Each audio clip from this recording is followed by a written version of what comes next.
This is Beyond Confidence with your host, Divya Parekh. Do you want to live a more fulfilling life? Do you want to live your legacy and achieve your personal, professional, and financial goals? Well, coming up on Divya Parekh's Beyond Confidence, you will hear real stories of leaders, entrepreneurs, and achievers who have stepped into discomfort, shattered their status quo, and are living the life they want.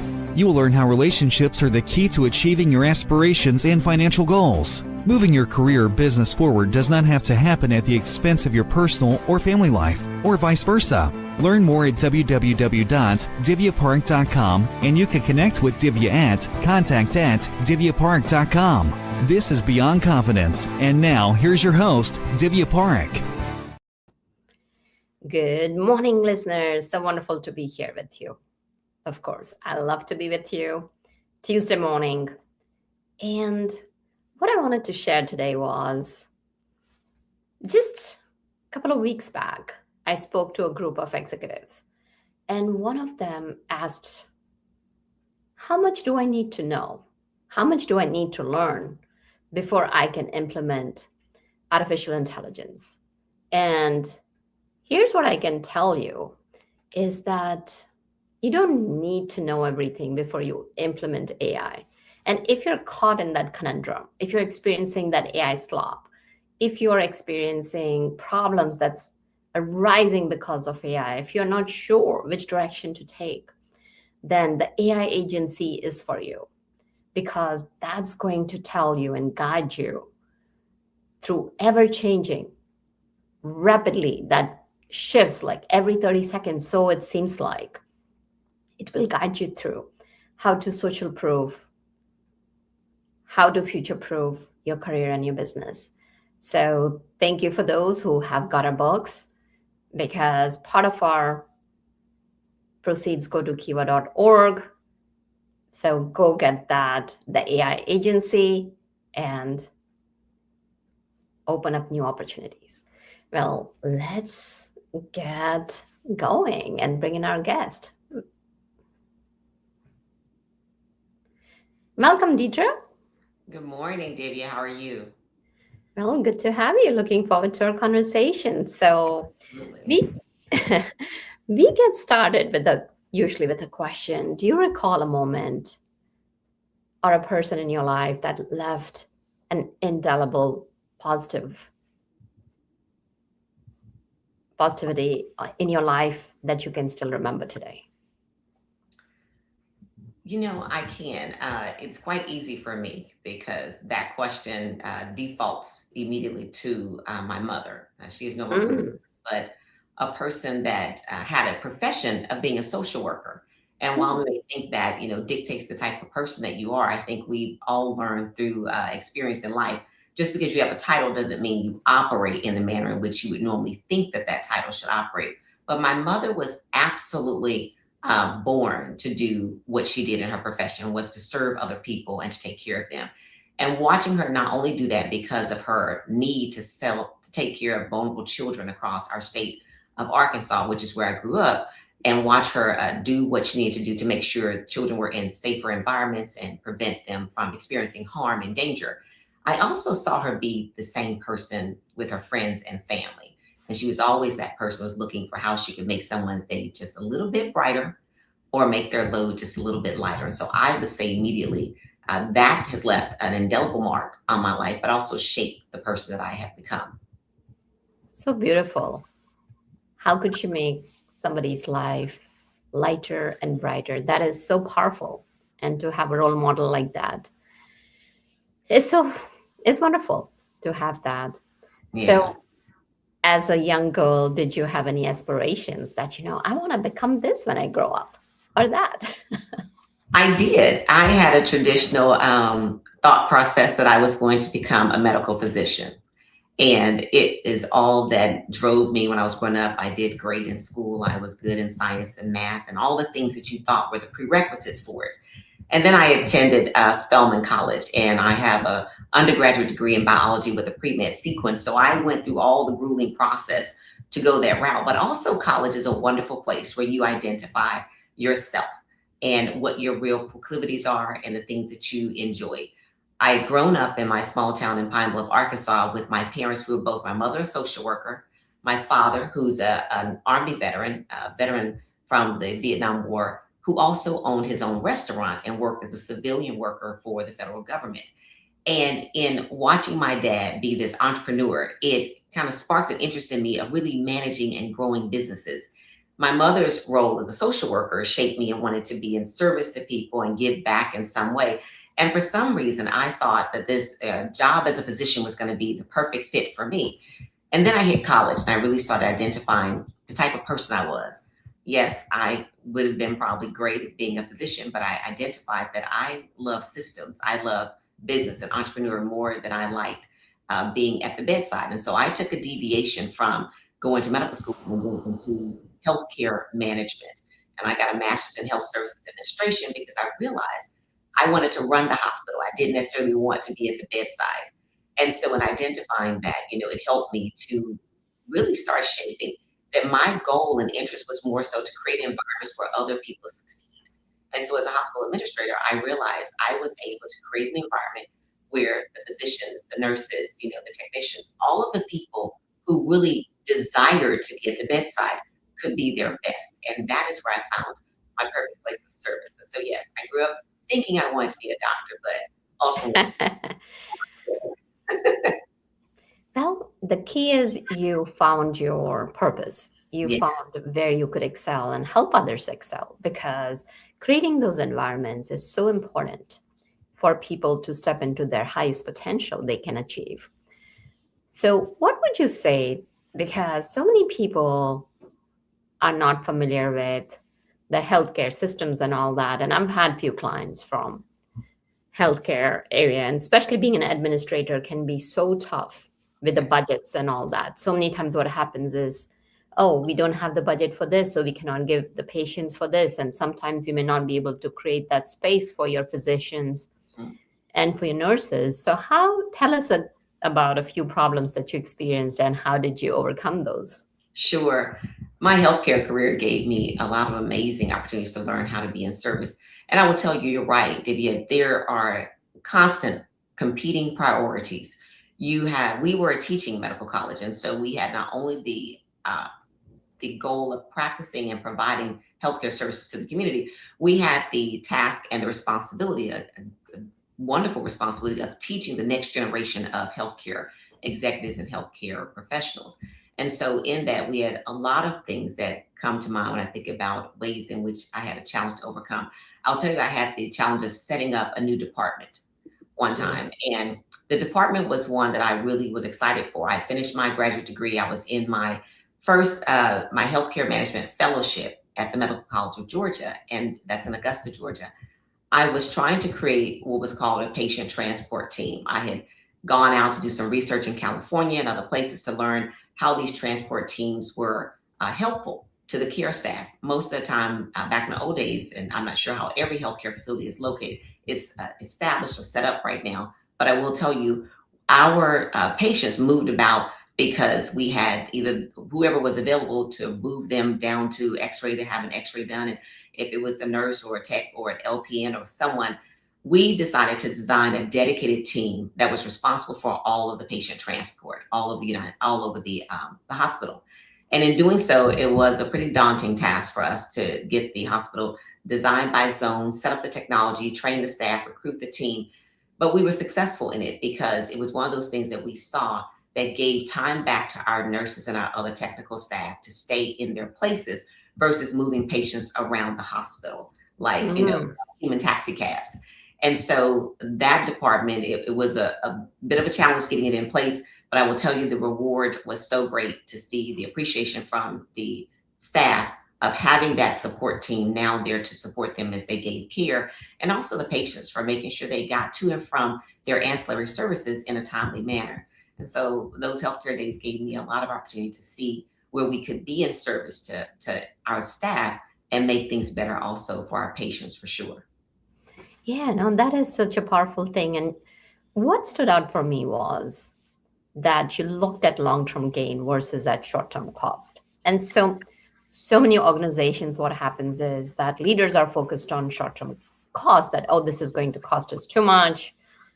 There's reporting and all that. Of course, you have to answer to the your board of directors and your leadership team. But even with that, pushing through it. So there are times what happens is that leaders fail Yes. and employees stop trusting. So how can leaders turn that around?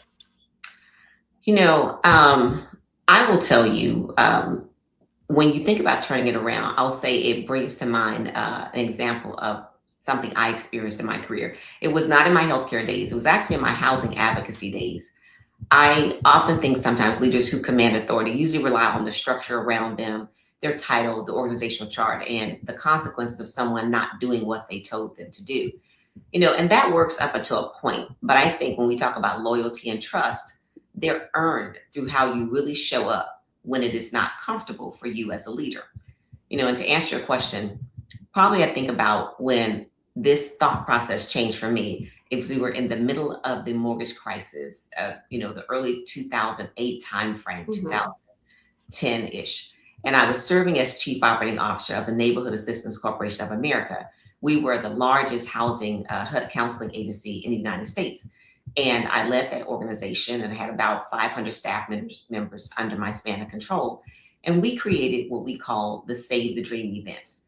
And this is where we would take our organization and take hundreds of staff around the United States, and we would set up in major convention centers in different places. And we would bring together all of the banks and lenders and struggling homeowners who were facing foreclosure.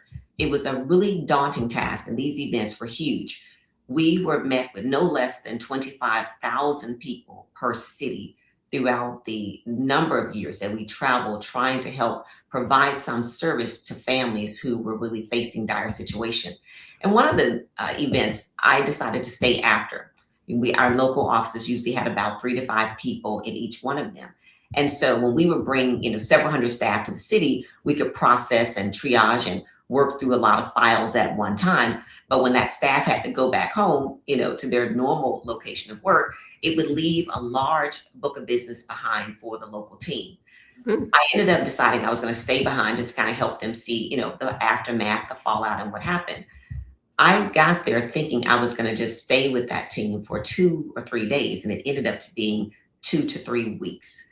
Because every morning we would come in to families who had been sleeping in their cars overnight, waiting to get into the office to give us a chance to help them stop their foreclosure. And it was a tremendous amount of work. And I thought about the fact that I just stayed. And by the time we finished and we had designed a triage system, we had put some remote office support help in place so our local teams did not feel the weight of those families who were lining up every morning for help.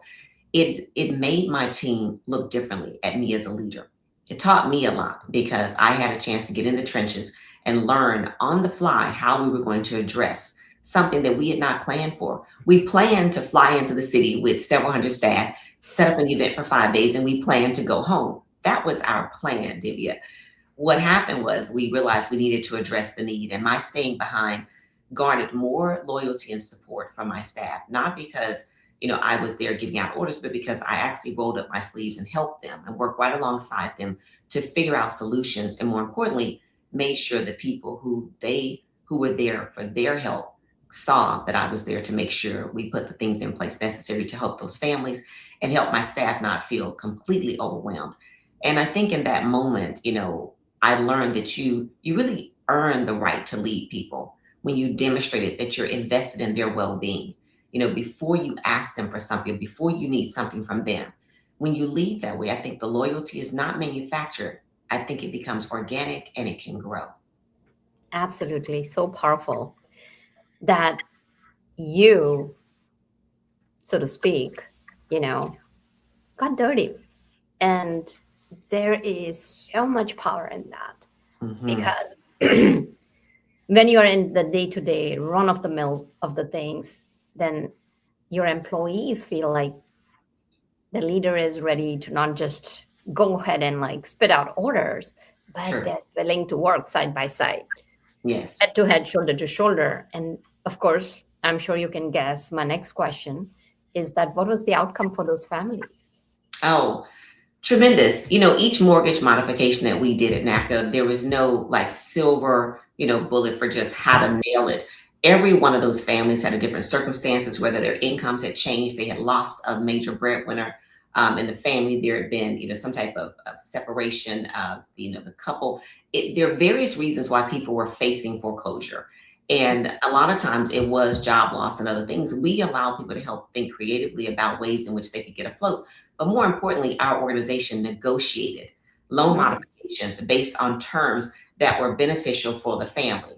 And we had designed a system where we would look at what they were currently earning.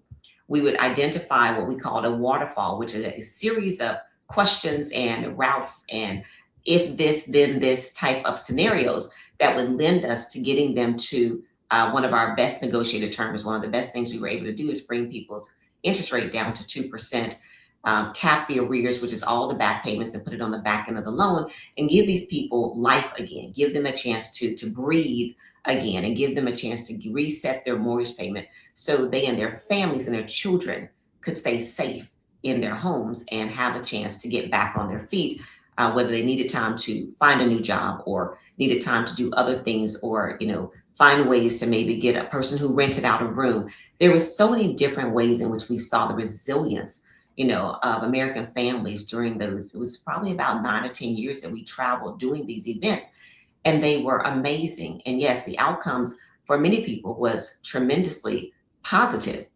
But Divya, we live in the real world, and there are times when there was just not a solution.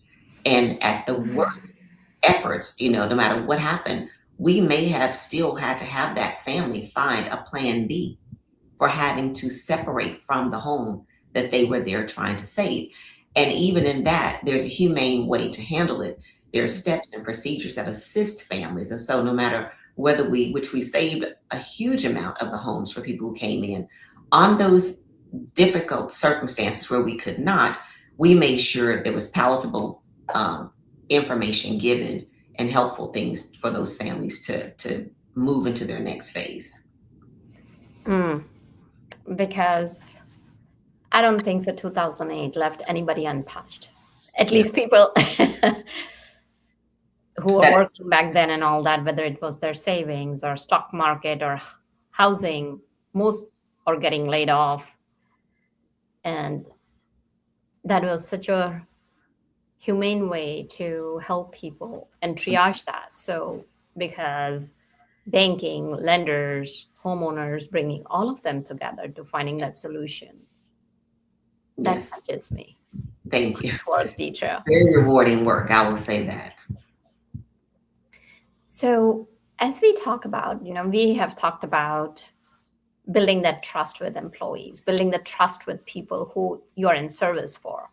Mhm. Now, given that you accomplished a lot reaching higher ranks, and so many times what happens is that women feel that they cannot rise to the site leadership team or the executive positions, there's always that nagging doubt, imposter syndrome. So, what were some of the lessons that you learned along the way that allowed you to rise to the top? Well, I had the joy of going through fellowship programs where I had a chance to watch and pay attention to leaders in a learning capacity. My graduate fellowship allowed me to be placed in an organization where saw high performing executives. And what I will tell you is that one of the things that helped me was to be observant, to watch the leaders that I thought were getting the type of results and responses from their teams that I had hoped to get when I became in one of those senior executive roles.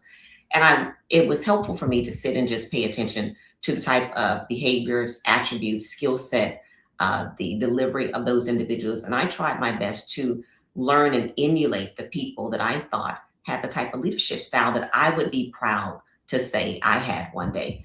And in doing so, it gave me a chance to really formulate and shape how I wanted to show up. But I also stayed true to myself. My mother and father raised me to be a person who gives. They set a great example for me in the ways in which they led their own businesses, in their careers. And I also made sure that I felt good about what I was doing in my roles. I made a point not to make decisions for my staff or the people that I wasn't proud to make, that I would not want another leader making for me. And I tell people, if you feel like you don't belong, just stay true to yourself. Allow your inner voice and that, that small guiding voice to lead you in the decisions you make as a leader. And then pay attention. And if you are trying to figure it out, try to learn from those around you that you see doing it right. And don't be afraid to take a chance every once in a while. Every once in a while, I raise my hand for a project that would stretch me so I could grow. It's not always the best to stay in a safe mode. Sometimes you need to feel challenged because you really won't know what you're made of until you put yourself in those situations. So I tell people, try your best to find ways to shake off those feelings of imposter syndrome. If you are in a room, you got there for a reason and there's a purpose for you to be in that room. Try to find your real purpose. And if you focus on serving others, I find that you'll usually be led the right way. Yeah, no, excuse me. Definitely that is the way to roll, because what happens is, like, there are two things that are happening over here. One is when you observe, you can see how successful people are influencing others, how they're showing up. So you may not have a chance to go for that leadership training or get that opportunity that you got. But at the same token, you are in the field.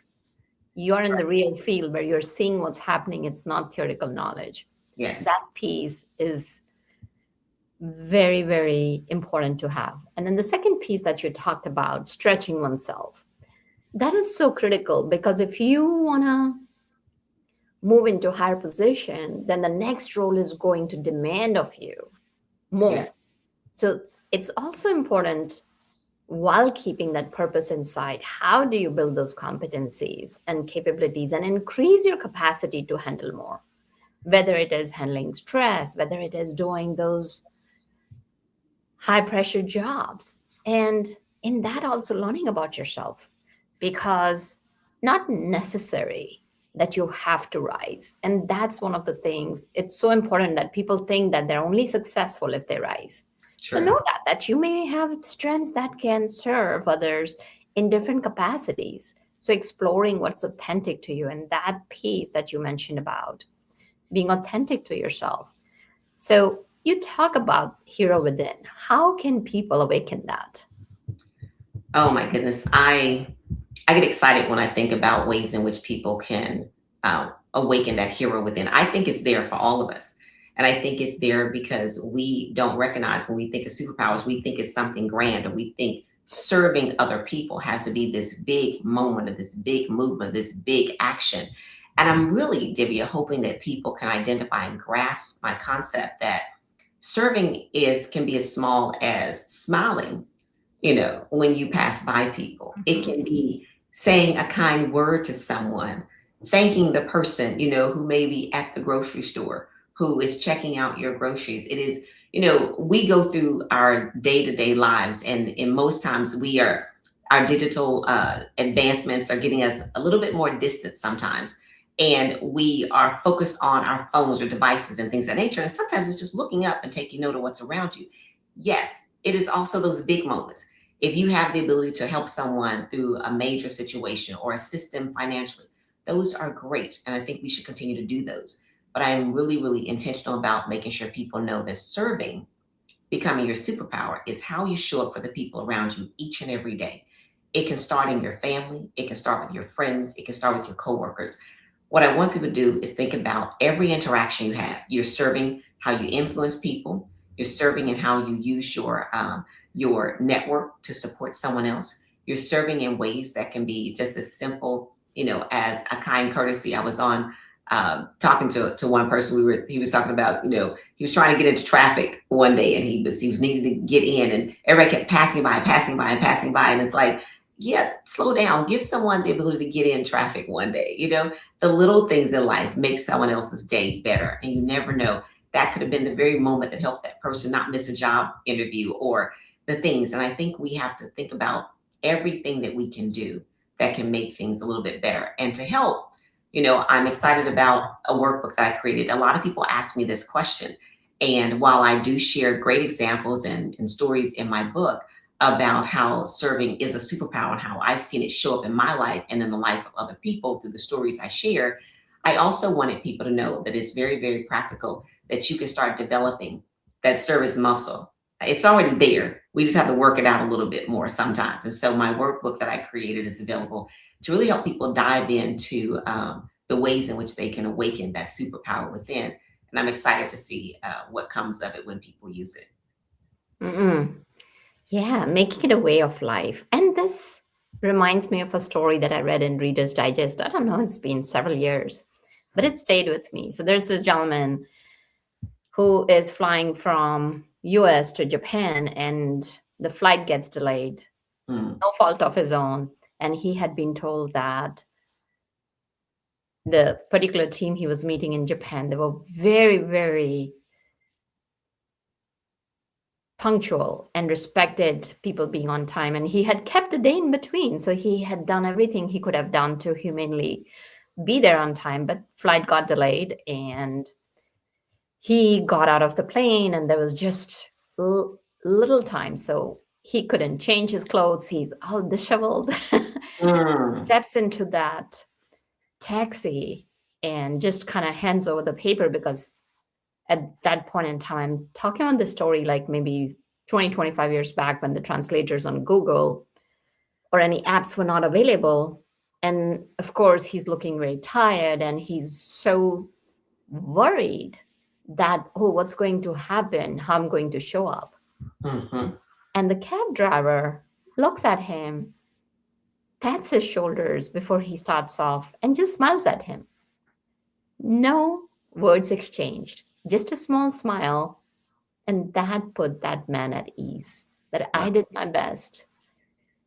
Wow. Let me get into that smiling. And when he went, he shared and everything was fine. So, like you said, that one little smile can go such a long way. Absolutely. It may be the only smile people get some days. Mhm. So, tell us more about your workbook. Where can people find it? And what is it that you're doing now? Well, one of the things I'm doing is I've enjoyed speaking on college campuses as well as for corporate and nonprofit groups. The nonprofit sector is an area I spend a great deal of time in, and there's a lot of great service going on in that space. And so it's been a joy to really lean in with people who this is a part of their life every day, getting up, finding ways to make someone else's life better or to be in service to other people. And so I've had a great time having some very good leadership sessions and some speaking opportunities. And those are the things that I really enjoy doing. I really enjoy connecting one on one with groups and organizations. And so that's been great. The other thing is, I have been working on and finally finished the workbook as a companion to the original book, Serving as a Superpower, so that I can take the concepts I talk about in there and really show people how to walk through the steps of getting there. And so we've placed everything that people need to know about it on our website, servingisuperpower.com. And so I want to see more people go there, take advantage of it. And I'd love people to connect with me. I would love to speak. If you have leadership organizations going on, if you have trainings coming up, major conferences, or if you just have a group of people that you want to gather for a great conversation. I enjoy being able to connect with people. So that's what I've been spending my time doing, Divya. And every once in a while, I get an occasional podcast opportunity like this, which I'm so grateful for to share with your audience today. But absolutely available if people want to go deeper, connect more, or talk more about this topic.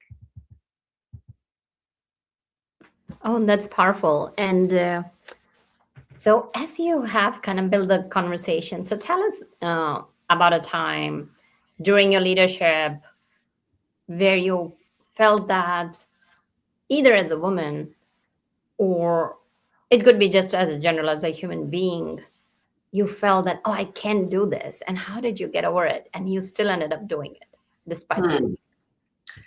Hmm. I will tell you a couple of things.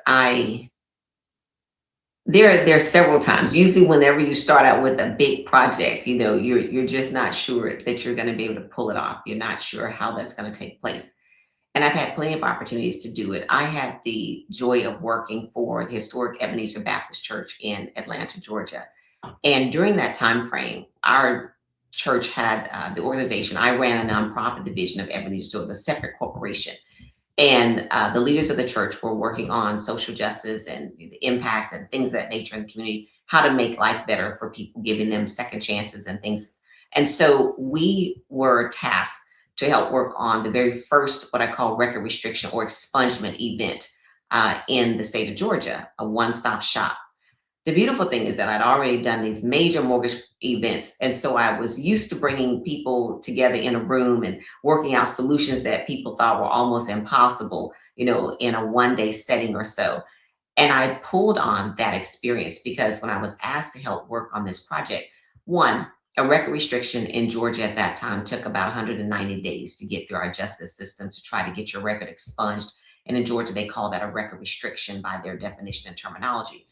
And that is not something that was an easy feat because several departments, several agencies had to touch it, move the process forward, get all the way through the finish line for these individuals. And in many cases, individuals had just an arrest cycle that was sitting there that really had not gone anywhere. They were not convicted of it. It was just sitting there. And not being able to have their record cleared was preventing people from moving forward in life in various ways. We were tasked to pull this event together. And so working alongside a young woman named Shea Alexander, who has now become the Superior Court clerk for Fulton County. She was deputy clerk at that time. We sat down and we listed all of the departments and people who had to touch this process. Then we identified what they needed as a handoff from them to the other person. And by the time we finished, we had designed a system and we had put together the programs and we had went around and spoke with each one of the leaders to make sure we got it right. What did they need to do their piece of the puzzle and to move that piece forward to the next person? And once we assembled, and I think the beauty of it is that we listened. We went to each department leader to find out what they needed. And I will say that was our opportunity to be in service to them.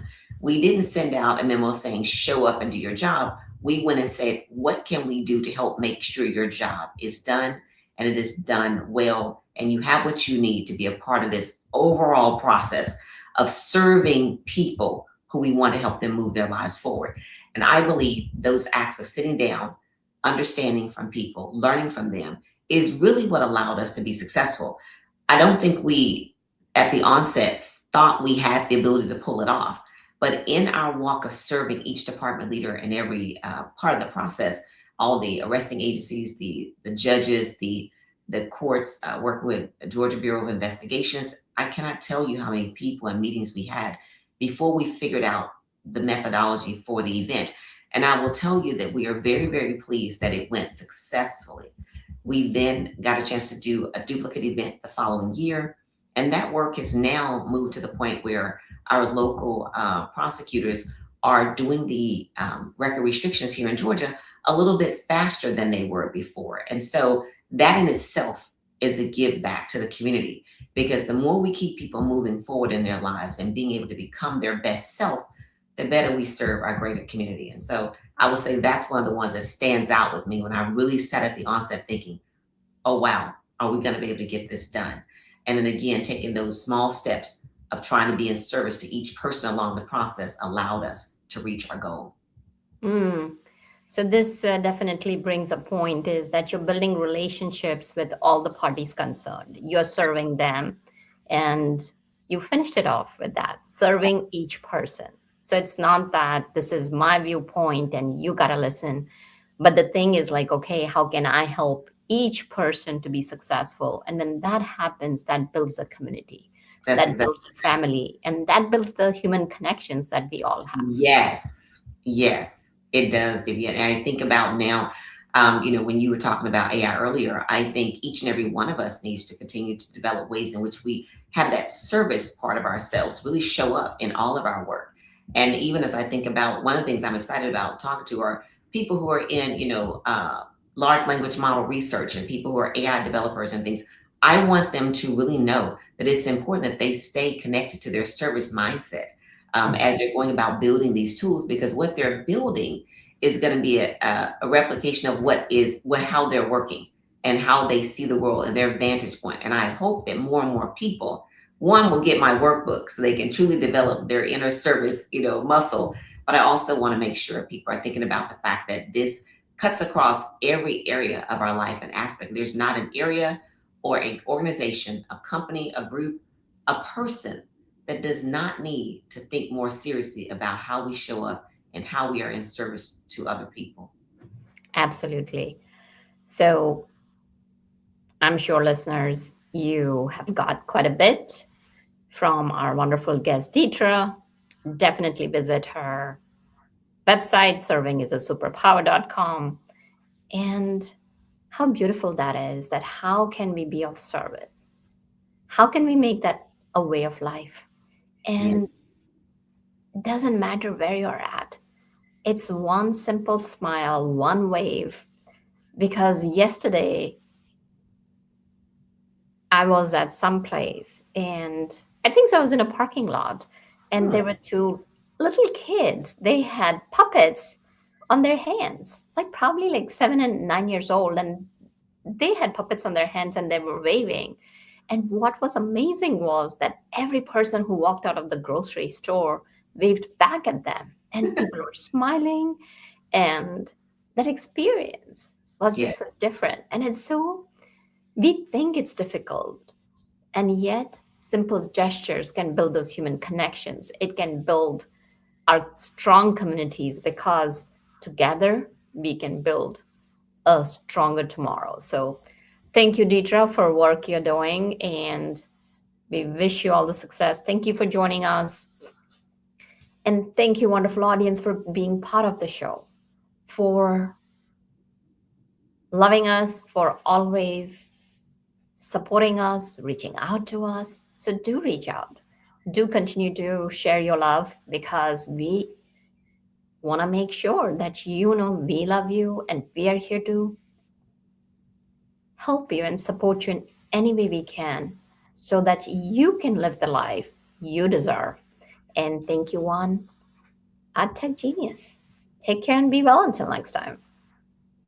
Thank you for being part of Beyond Confidence with your host, Divya Parekh. We hope you have learned more about how to start living the life you want. Each week on Beyond Confidence, you hear stories of real people who have experienced growth by overcoming their fears and building meaningful relationships. During Beyond Confidence, Divya Parekh shares what happened to her when she stepped out of her comfort zone to work directly with people across the globe. She not only coaches people how to form heart connections, but also transform relationships to mutually beneficial partnerships as they strive to live the life they want. If you are ready to live the life you want and leverage your strengths, learn more at www.divyaparekh.com. And you can connect with Divya at contact@divyaparekh.com. We look forward to you joining us next week.